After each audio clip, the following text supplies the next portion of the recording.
آج کا دن ہمارے لیے نہ صرف دارالعلوم کے لیے حضرت رحمتullah علیہ کے خاندان کے لیے بلکہ پوری امت مسلمہ کے لیے، پورے ملک کے لیے، پوری قوم کے لیے اور پوری امت مسلمہ کے لیے ایک ایسا داغدار سانحہ ہے کہ اس پر رنج و غم کے کوئی بھی الفاظ استعمال کیے جائیں وہ ناکافی ہوں گے۔ آپ حضرات نے اپنی محبت، عقیدت اور ایمانی اخوت کا مظاہرہ کرتے ہوئے یہاں پر حضرت کی نماز جنازہ میں شرکت کے لیے زحمت اٹھائی۔ میں جانتا ہوں کہ اس وقت صرف کراچی کے نہیں بلکہ پورے ملک سے، دور دراز کے علاقوں سے، گلگت سے، چترال سے، بلوچستان کے دور دراز، دور افتادہ علاقوں سے اور ملک کے ان حصوں سے جہاں تک پہنچ بھی آسان نہیں، وہاں سے حضرات علماء کرام اپنی ایمانی قوت اور ایمانی محبت کے تحت یہاں پر تشریف لائے ہیں اور یہاں جمع ہوئے۔ صرف ہمارے دارالعلوم میں ہی اطراف ملک سے کل سے مہمانوں کا ایک بڑا اجتماع ہے، اور مجھے یہ بھی معلوم ہے کہ کراچی کے مختلف مدارس میں اطراف ملک سے بلکہ دوسرے ممالک سے بھی، یہاں اس وقت امارات سے، سعودی عرب سے، انگلینڈ سے ہمارے معزز مہمان تشریف لائے ہیں تاکہ اس نماز جنازہ میں شرکت کی سعادت حاصل کریں۔ ہم ان سب کی خاطر خواہ میزبانی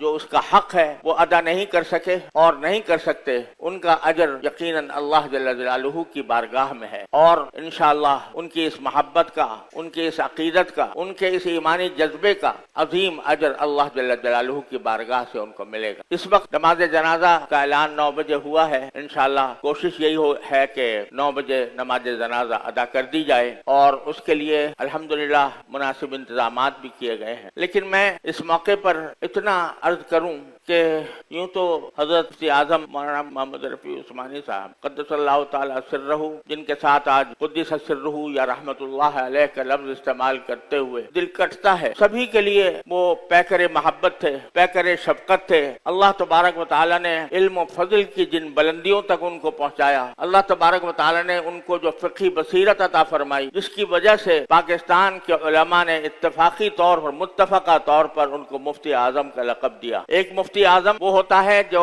حکومت کی طرف سے جس کو مفتی اعظم قرار دیا جاتا ہے، لیکن آپ لوگ جانتے ہیں کہ سرکاری طور پر جس کو مفتی اعظم قرار دیا جاتا ہے اس میں بہت سے سیاسی عوامل کار فرما ہوتے، وہ ان کی قابلیت کی وجہ سے کم اور حکومت کے ساتھ ان کے تعلقات کی بنا پر زیادہ ان کو مفتی اعظم قرار دیا جاتا ہے۔ لیکن حضرت قدس اللہ تعالی سرہ کو کسی حکومت نے نہیں، کسی سرکار نے نہیں، بلکہ علماء کرام نے، خود علماء کرام نے ان کو یہ لقب عطا فرمایا، علماء کرام کے ایک بڑے مجمع نے عطا فرمایا اور سب نے اس سے اتفاق کیا۔ یہ کوئی معمولی بات نہیں ہے کہ علماء کرام نے ان کو اپنا ایک طرح سے علم و فقہ کے اندر اپنا سربراہ اور مفتی اعظم قرار دیا۔ اللہ تبارک و تعالی نے اس کا مظاہرہ بھی اس طرح کرایا کہ اس وقت ملت اسلامیہ جن مختلف مسائل کا شکار ہے اور جو نو بنو مسائل پیدا ہوتے رہتے ہیں، اللہ تبارک و تعالی نے ان کے قلم سے، ان کی زبان سے، ان کی تصنیفات سے، ان کے فتاوی سے ان تمام مسائل کا حل پیش کیا، اور مفتی اعظم ہونے کا انہوں نے پورا حق ادا کیا۔ اور جیسا میں نے ابھی عرض کیا کہ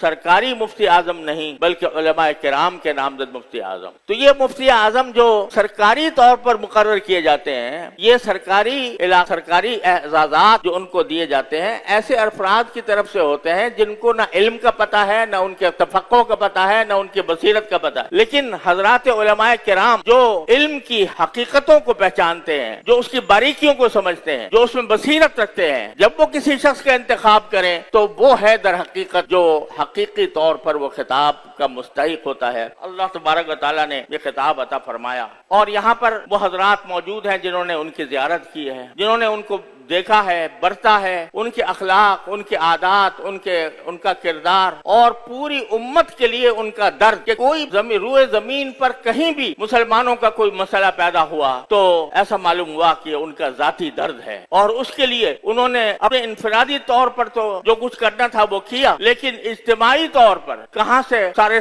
اہل علم کے پاس گئے، ان کے پاس سفر کیے اور ان مسائل کے حل کے لیے اپنی ساری کوششیں